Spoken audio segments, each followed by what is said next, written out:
తాకట్టులో ఉన్న బంగారాన్ని విడిపించి ఆ రోజు ఆన్లైన్ రేటుకే మేము కొంటాం. Sharma gold company. నమస్తే, వెల్కమ్ టు సుమన్ టీవీ. నేను గిరిజ. ఇవాళ మనతో పాటు ప్రముఖ ఆధ్యాత్మికవేత్త, భారతీయ శంకర పీఠ వ్యవస్థాపకులు బ్రహ్మశ్రీ తిరుపతి మూర్తి అవధాని గురువు గారు ఉన్నారు. వారితో మాట్లాడేద్దాం. గురువు గారు నమస్కారం. ఓం శ్రీ మహాగణాధిపతయే నమః. గురువుగారు, ప్రతి ఒక్కరి ఇంట్లో ప్రతి ఒక్కరికి ఏదో రకమైన సమస్య ఉంటుంది. పిల్లల నుంచి, లేదంటే తల్లిదండ్రుల నుంచి, దాంపత్యపరంగా, వివాహపరంగా. సో అన్ని సమస్యలకి కూడా అంటే ప్రత్యేకించి ఏదైనా ఒక మంత్రం అనేది ఉంటుంది. అంటే మనం చూసుకుంటే ఒక్కో దేవుడికి ఒక్కో ఆరాధన, ఒక్కో పూజా విధానం, ఒక్కో మంత్రం కూడా ఉంటుంది.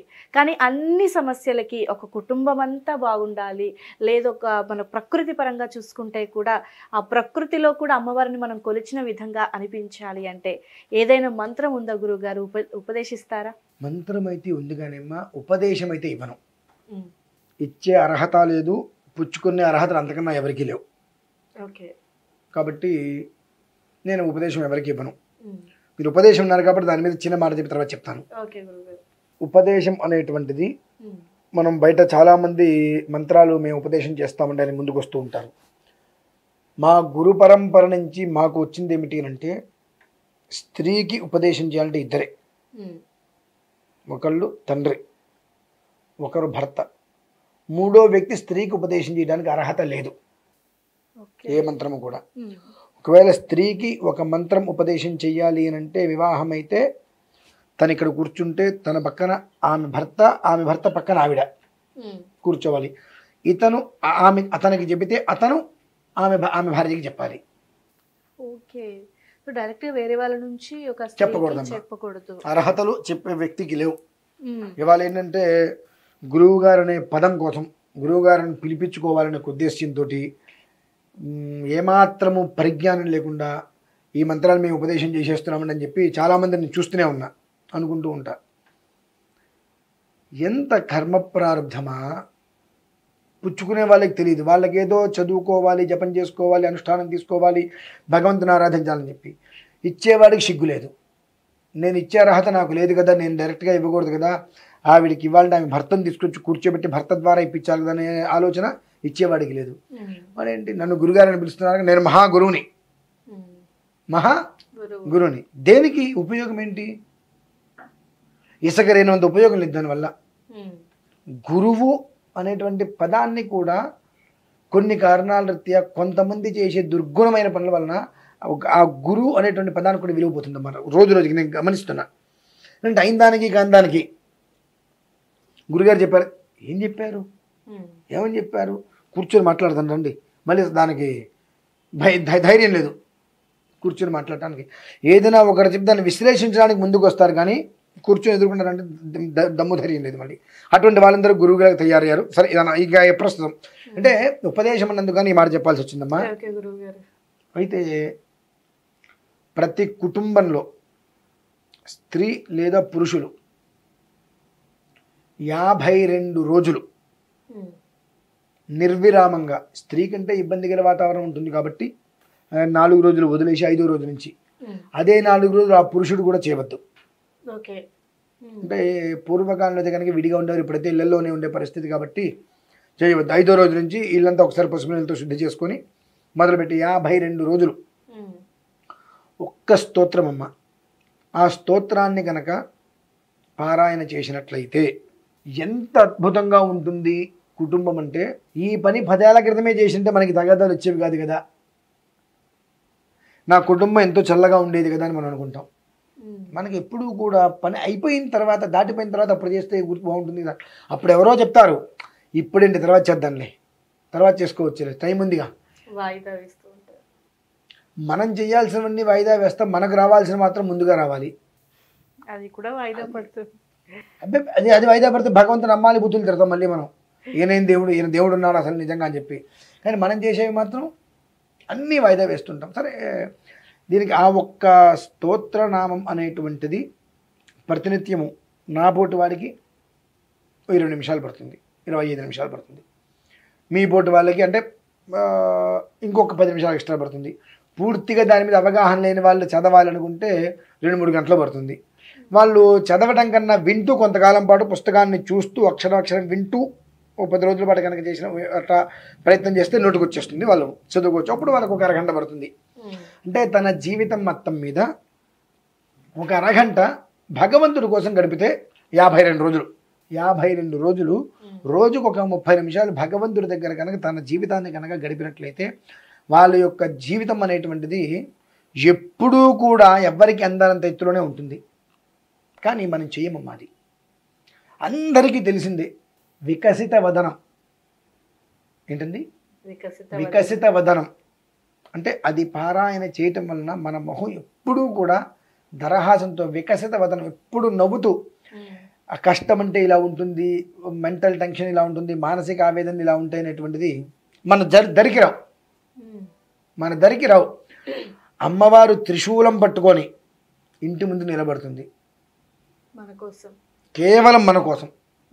ఏది ఇంత కూడా నెగిటివ్ అనేటువంటిది లోపలికి రానికుండా అక్కడ నిలబడుతుంది ఆవిడ. అంత గొప్పది ఏదైనా ఉన్నది అంటే. గురువుగారు సస్పెన్స్ ఎక్కువైన గురువుగారు, మంత్రం చెప్తారా? కాదమ్మా, ఇప్పుడు సస్పెన్స్ అని కాదు, దాని గురించి మనకు ఎంత తెలుసుకోగలిగితే ఆ చివరికి ఇంతే ఉంటుంది విధానం. దాని గురించి మనం ఎంత తెలుసుకోగలిగితే ఆ జీవితం మనకు కావాలని మనం ప్రయత్నం చేస్తాం. లేదనుకోండి మొదట్లోనే ఇది చదవండి అని ఇదంతా చెప్పనుకోండి, ఇదంతా వినరు ఎవరు, సంబంధం లేదు, ఇదేముందిలే అనుకుంటారు. ఏముందిలే ఏంటి? శక్తికి పరాకాష్ఠ, శక్తికి పరాకాష్ఠ. అమ్మా పెట్టు అంటే పెట్టి తీరవలసిందే. కూర్చో అక్కడమ్మా అంటే కూర్చుంటాను ఆయన అని కూర్చోవలసిందే. దాన్ని మధ్యలో ఆపేసావా, ఆవిడ తొక్కితే పాతాళానికి వెళ్తాం. నువ్వు చేయగలను, నాకు ఆ సామర్థ్యం ఉంది అనుకోగలిగితే మొదటి రోజు అమ్మ నీ కొడుగ్గా నిన్ను అర్థిస్తున్నా, 52 రోజులు నాకు ఎలాంటి విఘ్నము లేకుండా నాకు నిన్ను స్తుతించే భాగ్యాన్ని నాకు కల్పించు తల్లి అని ఆవిడకి నమస్కారం చేసుకోండి. ఆవిడ నీకు ఆవగిస్తుంది. ఇంత చెబుతున్నా కదా, అది పెద్ద బ్రహ్మాండమైంది కదండి, బ్రహ్మాండానికన్నా గొప్పది. శ్రీమాతా శ్రీ మహారాజ్ఞి శ్రీమత్సింహాసనేశ్వరి చిదగ్నికుండ సంభూత దేవ కార్య సముద్యత లలితా సహస్రనామ స్తోత్రం. దీని గురించి నేను మొదలు పెడితే అలా మైకు పెట్టుకుంటే ఉదయం నుంచి సాయంత్రం వరకు కదలకుండా కూర్చొని ఈ మొదటి శ్లోకం గురించి అర్థం చెప్తా. కేవలం 183 శ్లోకాల్లో మొదటి శ్లోకం గురించి అర్థం చెప్తే ఉదయం సాయంత్రం వరకు పూర్తిగా అర్థం. దాంతో పోల్చుకుంటే ఇప్పటివరకు నేను చెప్పింది 0 ఇసగరేణులో 30వ భాగం నేను చెప్పింది. ఇసగరేణువే ఇంత ఉంటుంది, అందులో 30వ భాగం అంటే మనకు కనిపిస్తుందే. నేను చెప్పింది అంత చిన్న మొక్క. ఇప్పటికీ ఈ లలితా సహస్రనామం వలన మన కుటుంబంలో ఇది లేదు అనేటువంటి జీవితంలో ఎప్పటికీ ఉండదు. 52 రోజులు విడిపోయే దంపతులు కూడా కలుస్తారు. ఇక కోర్టు నుంచి నోటీసులు రావాలి, వాళ్ళు కూడా ఏ ఒక్కళ్ళకైనా మిస్టేక్ చేశాం, తప్పిది, విడిపోవటం ఏంటి, విడిపోతాం, నేను ఇంకొన్ని పెళ్లి చేసుకుంటా, ఆ అమ్మాయి ఇంకొన్ని పెళ్లి చేసుకుంటుంది, అమ్మాయి కూడా నేను ఇంకొన్ని పెళ్లి చేసుకుంటా. రేపు ఉదయం ఏదైనా చిన్న తేడా వస్తే ఈ కారణం చేత నిన్న నీ భర్త వదిలేసేటటువంటి మాటలు నేను పడాలి కదా, అది నాకు మళ్ళీ మనసుకు చూపుగా ఉంటుంది కదా. ఈ అబ్బాయి ఏదైనా విషయం వస్తే ఈ కారణం చేత నిన్ను నీ పెళ్ళాం వదిలేసిందనంటే అది నాకు బాధే కదా. మళ్ళీ విడిపోవాలా అంటే ఇంకొకరిని మళ్ళీ పెళ్లి చేసుకోవాలా, అది అప్పుడు పెళ్లి చేసుకోవడం సంసారం చేయటం అవుతుందా, వ్యభిచారం చేయటం అవుతుందా అనే ఒక ఆలోచన వాళ్ళకి కనుక కలిగి, వద్దు మేము కలిసి ఉంటాం, అయింది కొట్టుకున్నాం తిట్టుకున్నాం, మా అమ్మ మా నాన్న కలిసి ఉన్నారు కదా, నాకు 30 ఏళ్ళు వచ్చినాయి అంటే పెళ్లి చేసుకుని 30 ఏళ్ళ పాటు మా అమ్మ నాన్న కలిసి ఉన్నారంటే ఎన్నో రకాల సమస్యలు అధిగమించి ఉంటారు కదా. ఇప్పుడంతే ఇన్ని సౌకర్యాలు ఉన్నాయి, అప్పట్లో ఎలాంటి సౌకర్యాలు లేవు. ఎలాంటి సౌకర్యాలు లేని రోజు కూడా మమ్మల్ని ఇంతమందిని కని ఇంత చదివించి ఇంత పెద్దవాళ్ళని చేశారంటే మరి వాళ్ళు ఎంత జాగ్రత్తగా సర్దుకొని ఉంటారు. ఆ రకంగా నేను కూడా సర్దుకొని ఉంటానని కనుక ఇద్దరు కనుక మనసులో ఆలోచన పారాయణ చేస్తే ఇద్దరు కలుసుకుంటారమ్మా. మళ్ళీ విడిపోవాలని థాట్ రాదు. ఆ పారాయణ చేసుకున్న తర్వాత మనకు ఖర్జూరము, జీడిపప్పు, బాదం పప్పు ఇవి ఉంటాయి కదా, స్నేహ ఫలాలు, వెన్నపూసలు, అంత వెన్నపూస అమ్మవారి తలా ఒక పండు పెట్టి అమ్మవారికి నివేదన పెట్టి అది వాళ్ళు భుజించటం. జీవితంలో మళ్ళీ వాళ్ళు విడిపోవటం అంటే జరగదమ్మా. కుటుంబంలో విచ్ఛిన్నం అనేటువంటి జీవితంలో రాదు, అంత గొప్పది అది. అది మాత్రం ఖచ్చితం, తిరుగులేదు. ఓకే గురుగారు, అంటే మరి ఒకవేళ మధ్యలో మనం ఆపేయాల్సి వస్తే, అంటే మొదలు పెడతాము సగం వరకు వెళ్ళాక మధ్యలో ఒకవేళ ఆపేయాల్సి వస్తే అలా ఆపొచ్చు అంటారా, ఆపకూడదు అంటారా? మీకు ఒక ఉద్యోగం చేస్తారు, 2 నెలలు 3 నెలలు 4 నెలలు చేస్తారు, అయ్యా ఈ ఉద్యోగం చేసేందుకు ఆపేస్తారా? ఆపలేదు. ఇక జీవితం, ఆ జీతం మీదకే జీవితం ఆధారపడింది. అవును, అంటే ఎంతకాలమైనా చేస్తున్నారుగా, చేస్తున్నాం. కష్టమైనా నష్టమైనా చేస్తూనే ఉన్నారుగా. మధ్యలో అనుకోకుండా ఒకవేళ ఉద్యోగం కనుక మానేయాల్సి వస్తే 2 నెలల ముందే వేరే ఉద్యోగాల కోసం ప్రయత్నాలు చేస్తూనే ఉన్నారుగా. ఖచ్చితంగా. ఇది మానకుండా, సో అలానే జీవితంగా భావించండి. మానేయాల్సి వస్తుంది అనుకుంటే అసలు మొదలు పెట్టద్దు. మానేయాల్సి వస్తుందంటే అసలు మొదలు పెట్టద్దు. మొదలు పెట్టారా 52 రోజులు, ఎట్లాగో మధ్యలో 3 రోజులు ఇట్లా ఆడవాళ్ళకి ఇబ్బంది వస్తాయి, అవి పోను 52 రోజులు పూర్తి చేయండి. జీవితం ఉత్పన్నంగా మంచి స్థితిలో కావాలి. ఏ సమస్య మనం ఇంటికి రావద్దు, అమ్మవారు నా ఇంటి ముందు నిలబడి నన్ను కాపాడుతూ ఉండాలి అనుకుంటే చేయండి. వద్దు అనుకుంటారు అసలు వదిలేసేయండి. సగం వ్యవహారం చేసి నాకు కుదరలేదు వదిలేశాను అని అంటే మొత్తం ఉభయభ్రష్టత్వం చెందుతుంది. కాబట్టి అటువంటి వ్యవస్థలు మనకొద్దు, ఆ పని చేయించాలి. ఓకే గురుగారు, అయితే మరి ఈ లలిత సహస్రనామాన్ని అంటే మనకు ప్రత్యేకమైన రోజుల్లో ఏమైనా మొదలు పెట్టవచ్చా, లేదంటే ఎప్పుడైనా పర్వాలేదంటారా? ఏదన్నా దొంగతనం కోసం మొదలు పెడుతున్నామా, మంచి కోసం మొదలు పెడుతున్నామా? మంచి కోసం. మంచి కోసం మొదలు పెడుతున్నప్పుడు మనం అనుకున్న రోజే మంచి రోజు. మంచి చేయడానికి ముహూర్తం దేనికండి? వెధవ పని చేయాలంటే కొన్ని వ్యవహారాలు చూసుకోవాలి, ఎవరు చూస్తున్నాడు ఎవరు చూడట్లేదు అన్ని జాగ్రత్తగా కాపాడుకోవాలి. వెధవ పని కాదు కదా అది, మంచి పని, జీవితాన్ని మంచి స్థితికి తీసుకెళ్లాల్సిన పని. మీ మనస్సులో ఏ రోజైతే కనుక ఈ రోజు నేను మొదలు పెడతాను, చాలా ప్రశాంతంగా ఉన్నాను తల్లి నన్ను ముందుకు తీసుకెళ్ళండి, మీ మనస్సులో ఏ రోజైతే ప్రశాంతత ఉందనిపిస్తుంది ఆ రోజు మొదలు పెట్టండి, అది తీసుకెళ్తుంది.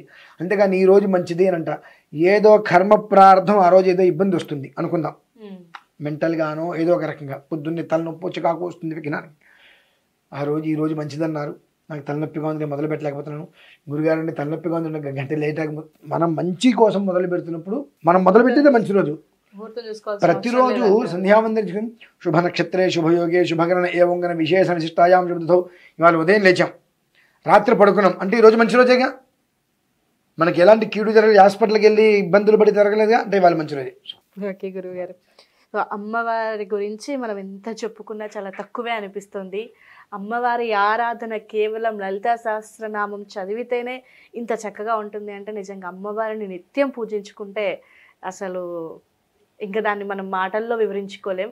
చాలా చక్కటి విశ్లేషణ అందించారు గురువుగారు, ధన్యవాదాలు.